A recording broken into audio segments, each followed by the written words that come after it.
दोस्तों, ये खबर हिंदू भक्तों के लिए है और सनातन धर्म के लिए बहुत खास है। खास इसलिए भी क्योंकि इसे खास न बोला जाए तो क्या बोला जाए।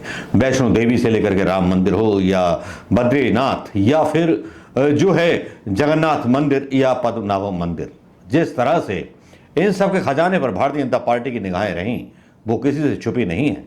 जी हाँ, ये हिंदूवादी भारतीय जनता पार्टी के लोगों ने मतलब सारे खजानों पर अपना अधिकार कर लिया और वहां अपने लोग बिठा दिए जहां जहां चढ़ावा आता था। उन मंदिरों पर टिकट लगा दिए जहां फ्री दर्शन मिलते थे। वीआईपी टिकट की व्यवस्था कर दी जहां फ्री दर्शन अपने बाबा से मिलने जाते थे उज्जैन में। आज क्या हो रहा है, उज्जैन पूरा डूब गया है। पाप कर्म जब आते हैं तो कर्मों का हिसाब साथ लेकर के आते हैं।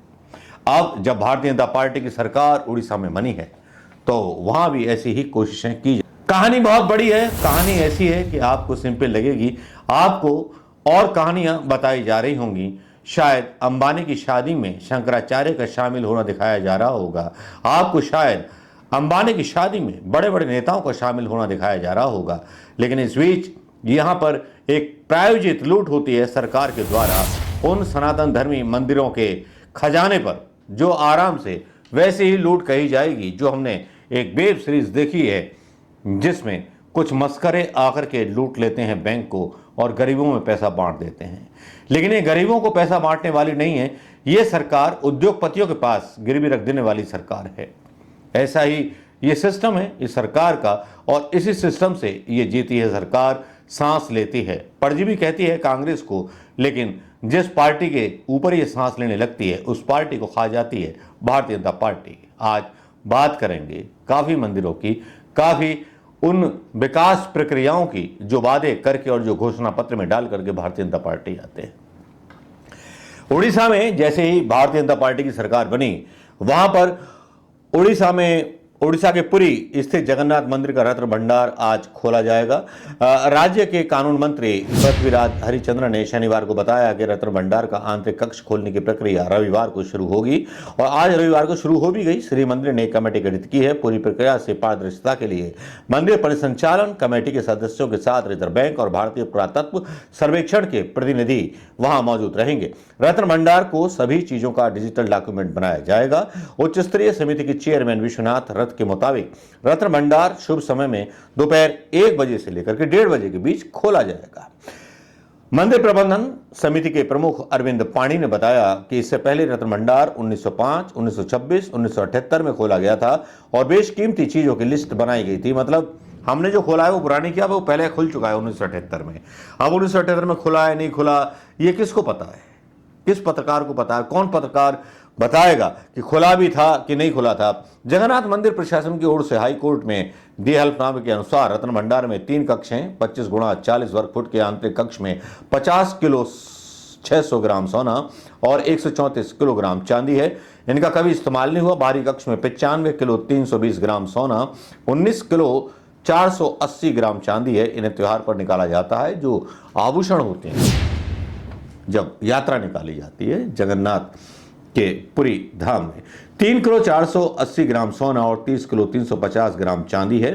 वर्तमान कक्ष में दैनिक अनुष्ठान के लिए इन्हीं का उपयोग होता है। रिपोर्ट्स के मुताबिक इसके बाद 14 जुलाई 1985 को भी आंतरिक भंडार खोला गया था। मतलब ये खबरें क्या हैं समझ में नहीं आती, लेकिन ये तो है कि मोदी जी की नज़र जहां पड़ जाती है वहां का मंदिर तबाह हो जाता है। चाहे बद्रीनाथ धाम हो, जहां के बारे में अफवाह है कि वहां का सोना कोई उठा करके ले गया। ये खबरें चली भी थी सोशल मीडिया में, आपने देखी भी होंगी। याद कीजिए, जाइए फ्लैशबैक में, आपको याद होगा कि जो अपने आप को हिंदूवादी सरकार कहते हैं वो किस तरह से भगवानों का और मंदिरों का खजाना लूटते हैं। 46 साल बाद फिर खोला गया भगवान जगन्नाथ का मंदिर और रत्न भंडार। कीमती सामानों की लिस्टिंग की जाएगी और 1:28 पर आज खोले गए सारे दरवाजे। और भंडार गृह में सरकार के प्रतिनिधि, एएसआई के अधिकारी, श्री गजपति महाराज के प्रतिनिधि समेत 11 लोग मौजूद थे। मंदिर का खजाना आखिरी बार 46 साल पहले 1978 में खोला गया था। उड़ीसा सरकार ने भंडार खोलने के प्रस्ताव को मंजूरी दे दी है, क्योंकि उड़ीसा में भारतीय जनता पार्टी की सरकार है। जगन्नाथ मंदिर रत्न भंडार को फिर से खोलने के लिए गठित पैनल के अध्यक्ष और ओडिशा हाई कोर्ट के जस्टिस विश्वनाथ रथ ने कहा कि जैसा कि तय किया गया था कि जैसा सभी जानते हैं, सरकार ने 3 हिस्सों के लिए जरूरी एसओपी जारी कर दी है। इसमें एक रत्न भंडार को खोलने के लिए और फिर दोनों भंडारों में रखे हुए गहनों और कीमती सामानों को गर्भगृह के अंदर पहले से ही दिए गए कमरे में ले जाना है। उन्होंने कहा, हमने एक बैठक बुलाई जिसमें हमने रत्न भंडार खोलने और गहनों की देखभाल करने को कहा गया था और फैसला किया। उन्होंने ये भी कहा कि पूरी प्रक्रिया की वीडियो रिकॉर्डिंग की। जगन्नाथ मंदिर के रत्न भंडार के अंदर जो लोग गए हैं उनमें मंदिर के चीफ एडमिनिस्ट्रेटर, पुरी के कलेक्टर, एएसआई सुपरिटेंडेंट, रत्न भंडारा समेत सब कमेटी के लोग, सुपरवाइजरी पैनल के 2 सदस्य गए। गजपति महाराज के प्रतिनिधि और सेवक समुदाय के 4 सदस्य इसमें शामिल हैं। ओडिशा के डिप्टी सीएम प्रभति परिंदा ने कहा, मुख्यमंत्री ने निर्देश दिए हैं, जब तक सब कुछ ना हो जाए मुझे यहां रहना पड़ेगा। मीडिया रिपोर्ट के मुताबिक पिछली शताब्दी जगन्नाथ मंदिर का रत्न भंडार खोला गया था। इसमें 1905, 1926, 1978 शामिल है। शायद अपनी सफाई देने के लिए 1978 का नाम दिया जा रहा है, लेकिन यहां कुछ ना कुछ तो ऐसा अनर्थ हो रहा है जो बद्रीनाथ के बाद अब जगन्नाथ मंदिर में भी देखने को मिल रहा है। दावा किया जा रहा है कि बीजेपी ने मंदिर के खजाने को खोलने का जो दावा था वो अपने घोषणा पत्र में तय किया था, लेकिन इससे पहले पूरी जगन्नाथ का जिस तरह से खोला गया रत्न भंडार, और जैसे ही खोला गया एसपी साहब बेहोश हो गए। कैसे बेहोश हो गए कह नहीं सकते, और प्रातः चलता रहा, भगवान का खजाना लूटा जाता रहा। लेकिन इसी तरह की पद्मनाभम मंदिर के ऊपर भी कंट्रोवर्सी चली थी। पद्मनाभम मंदिर तिरुवनंतपुरम में है। पद्मनाभम मंदिर के जब 6 दरवाजों को खोला गया था उस समय करीब 1,32,000 करोड़ का खजाना भारत सरकार को प्राप्त हुआ था। ये बात है 15 अक्टूबर 2021 की। अब तक मंदिर के 7वें दरवाजे को खोला नहीं गया। कहा जाता है कि वह दरवाजा शापित है, इसे खास मंत्र द्वारा ही खोला जा सकता है। ये कहानी है प्रधानमंत्री मोदी जी की। पद्मनाभम मंदिर में उनको दौलत मिली 1,32,000 करोड़ रुपए। तो 5 ट्रिलियन इकोनॉमी बनाने की बात शायद इसीलिए कर रहे होंगे प्रधानमंत्री मोदी जी, क्योंकि मंदिरों के आधार पर ही शायद भीख दे रहे हैं 80 लाख लोगों को 5 किलो राशन की।